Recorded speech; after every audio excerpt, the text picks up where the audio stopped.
कभी कभी तो किचन में इतनी हबड़ तबड़ मची होती है कि मतलब कोई चीज़ें ही नहीं मिल रही होती है, क्योंकि एक ऑर्डर कंप्लीट करा और दूसरा दूसरा कंप्लीट करा तीसरा, और इसकी वजह से हम सामान को उसी जगह पे मैनेज करके नहीं रख पाते कि हम दूसरे ऑर्डर में लग जाते हैं।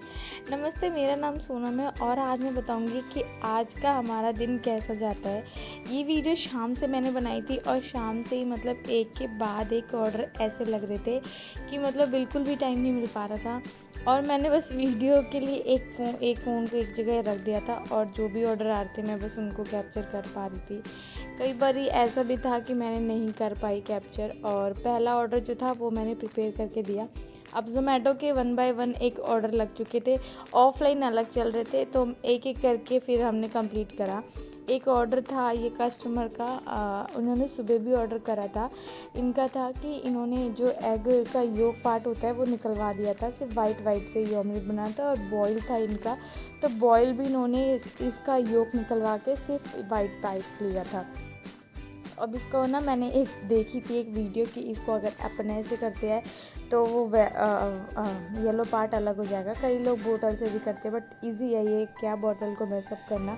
तो मैंने भी ऐसे करके देखा, मैंने कहा मैंने पहले कभी इतना ट्राई करा नहीं, इसको 1-2 बार ही करा था, तो ये डर लगता है कि गिरना चाहिए, इसमें गिर जाएगा तो फिर सारा ही ख़राब है।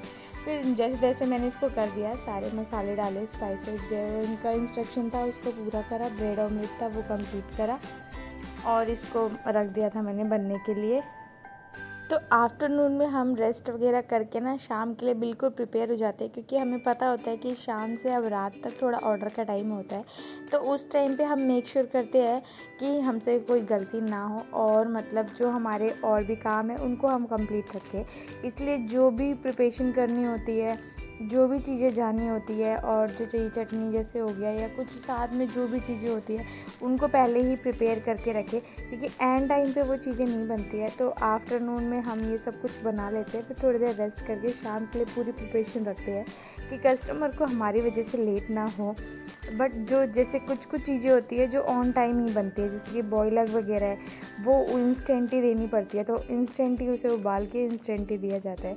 साथ में थालियों के ऑर्डर भी चल रहे थे, ये कुछ ऑफलाइन ऑर्डर भी चल रहे थे और कुछ ऑनलाइन ऑर्डर भी चल रहे थे। ऑफलाइन जो कुछ थे वो शुभम को खुद देने जाना था, और कुछ ऑनलाइन ऑर्डर थे जो राइडर को खुद लेने आना था। तो जो ऑफलाइन ऑर्डर थे उसको मैंने थोड़ा रुक के करा था, क्योंकि ऑनलाइन के टाइम लिमिट कम था और राइडर जो होते हैं वो आके फिर कहते हैं कि जल्दी करो, इसलिए पहले ऑनलाइन ऑर्डर कंप्लीट करके दिया था।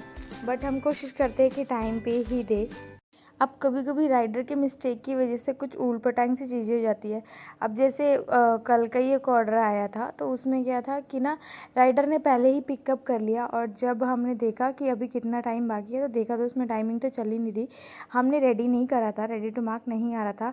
वो क्या था कि गलती से राइडर ने खुद ही पिकअप कर लिया, उसने कुछ बोला भी नहीं। हमने कहा कोई बात नहीं, अब मतलब अब लास्ट ही था, अब बस बन चुका था, पैकिंग करनी बाकी थी, तो हमने कुछ नहीं कहा उसको। वैसे तो अगर ज़्यादा रश होता है ना तो हो जाता है कि एकदम से पिकअप भी कर लिया उस भाई ने और ऑर्डर भी लग रहे हैं, तो एकदम से कैसे बन पाएगा। बट हमारा हो चुका था तो हमने उसको पिकअप करके दे दिया।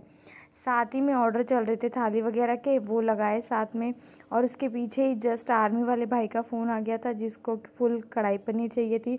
अब उसके लिए क्या होता है, आर्मी वाले भाई के लिए उनको तो और टाइम लिमिट चाहिए कम होती है, क्योंकि उनका क्या होता है, उनको शिफ्ट पे जाना होता है या फिर कुछ ऐसा होता है, तो उनको सबसे पहले करके दिया। फिर